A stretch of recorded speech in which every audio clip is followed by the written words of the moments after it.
Hello, everyone, and welcome to another episode of The Breeze, Breezeway Productions' The Breeze, where we are excited to continue our coverage of this year's Santa Barbara International Film Festival, the 2021 edition.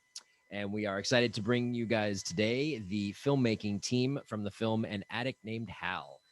We have Lane Stanley, who directed and wrote the film, and we have Lowell Blank that produced it. How are you guys? Great. Thank you for having us. Yeah, Awesome. thank you. Thanks for coming today to talk about the film and your screening at Santa Barbara. So tell us a little about your project.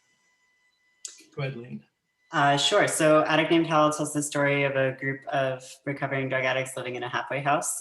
It's inspired by my experiences in recovery. I lived in a halfway house for about 6 months in 2015. I'm now coming up on 5 years sober.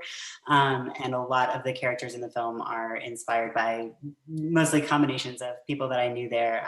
And specifically, we're really trying to look at the community that forms in recovery. So a lot of times in addiction media, we see a single person who's struggling with addiction in conflict with their families.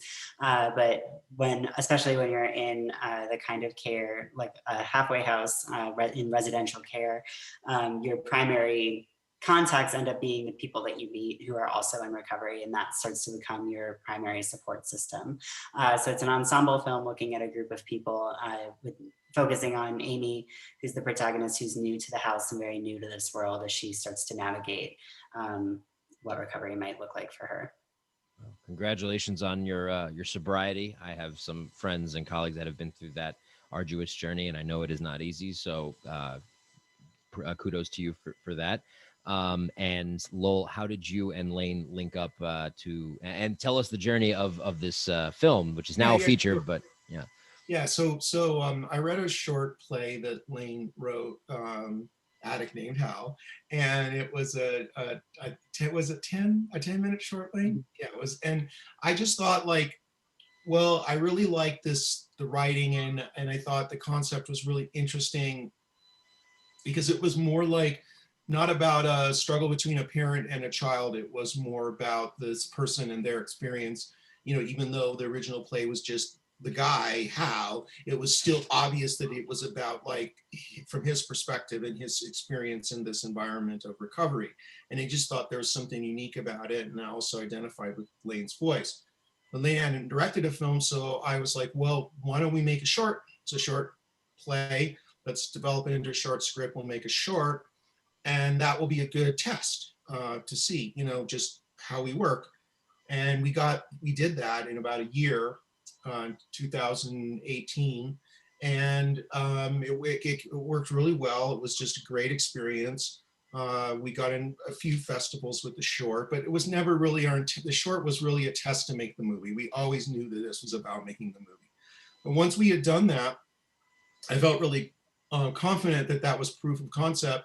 And we developed the feature script. And once we had the script, we were pretty much like, okay, let's just make it. Let's not do the Mother May I dance. Let's make it ourselves.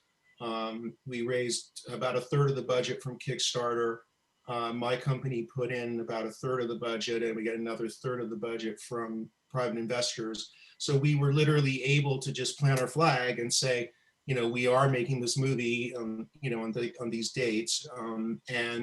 One of the things that was great was that Lane had done so much theater work in Austin and knew all these amazing actors. So we were able to get just this, you know, really incredible cast. So that was our journey. And I think the stars kind of aligned for us, I think, in a lot of ways. It just kept getting better and better, you know, from the little beginning to where we are, you know, today. Which is great. Lane, that segues into my next question about the cast. So you worked with all of them in your theater experience. While you were talking with them about the project, did you have them all in mind for who they ended up being, or how did that play out for you? I hadn't worked with everyone in the film. So we did an open audition process. We saw 200 or so actors in Austin who came in cold read, and we found, you know, some of our lead actors that way. Natalie Lamoureux came in just, you know, from an ad on Backstage, who plays Amy. I had worked with Ray Roberts before, who plays Hal on another play. and a few of the other members of the house as well. So it was a mix of people that I knew before, and used the audition more to see, whether they, as chemistry reads, whether they could fit in certain roles. But then there was also a mix of brand new people that we were seeing for the first time. Nice. Well, I think that the chemistry worked out great. It felt like they had been living in that house for a while, and the antics that went on seemed very surreal. Did you experience all of those things firsthand while you were living in that environment, which is how it translated to paper, or how much was that was creative? Yeah, several things had happened in real life in different ways. So I was a manager of my recovery house when I had 4 months sober, and which was not. Many halfway houses are run significantly better than my halfway house was run. I just want to say that as well. Right. And so some things are translated. Like I did have to search somebody's room once because he had told one of the other residents that he was doing heroin in his room. So I had to go search his room and found a condom full of piss, which happens in the movie, as well as like and then I had to go walk it down to the office myself, like walking down the street with a shaving kit full of like paraphernalia. And I was a little bit stressed about that. But yeah, so, and then, I mean, people are constantly relapsing. I mean, it's one of those, it's really hard, right? Because early recovery is a really vulnerable time. And so when I was in rehab and I was advised to go to a recovery house, there were some people I was in rehab with who said, don't go. There are people doing drugs in the rooms and people overdosing and all that. And there were other people who said, like, you absolutely should go. Like, you still need a 24/7 level of care. And that's where you're going to find people who are going to 3 and 4 meetings a day, who are going to keep you honest, keep you accountable, that are working towards the same thing that you're working towards. Mm-hmm. And what's hard about recovery houses is that both of those things are completely true.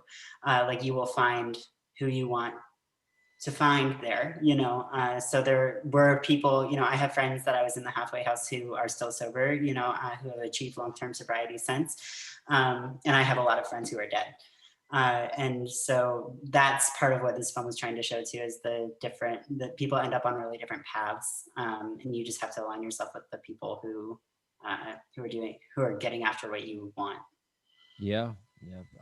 Well said. And it's unfortunate for those that have been lost on the journey to recovery, but those that have made it through deserve all of the more respect for overcoming their illness and their addiction. So that's why I said for congratulations to you and those others that are going through recovery right now. I wish them the strength to succeed in that. So the film was also shot in Santa Barbara. So it was a Santa Barbara local film you were explaining to me. No, it was shot in Austin. It was shot in Austin. Okay, but you did have the Santa Barbara connection you're looking at the Santa Barbara connection. There it is. My company, Light Brigade Entertainment, is based in Santa Barbara. And so that was really the Santa. So, but the truth is it was developed in Santa Barbara. I mean, I was there and Lane came to Santa Barbara several times, and we did a mix of hiking and script working and beach going, and so it is a pretty awesome place to collaborate when there's no COVID, of course. It's true. So it really was. It was the Santa Barbara Austin connection. That was what was. Which is great. Two awesome cities that are wonderful to go and check out. And in closing, is there anything you'd like to say to the Santa Barbara International Film Festival for your world premiere of An Addict Named Hal? Oh, we're so excited to have a world premiere at such a great festival in the company of so many fantastic films. I can't wait to spend the rest of the week, watching the films of our peers at the festival. And yeah, we're really excited. Awesome. Yeah, we really appreciate everyone watching the film, and the Santa Barbara Independent today said we were one of the films to find, so we really appreciated that, and we're very excited about our world premiere. Yeah. Wonderful. Well, I wanted to thank you for coming to spend some time with me to talk about the film, and we're excited to showcase it on our platforms and then show it to our audience so that we can bring awareness to the project. And again, I wanted to thank you for coming by, director, writer Lane Stanley, and producer Lowell Blank. Thank you so much, and thank you, everyone. Appreciate you for stopping by on The Breeze. Thanks, Alex. Thank you.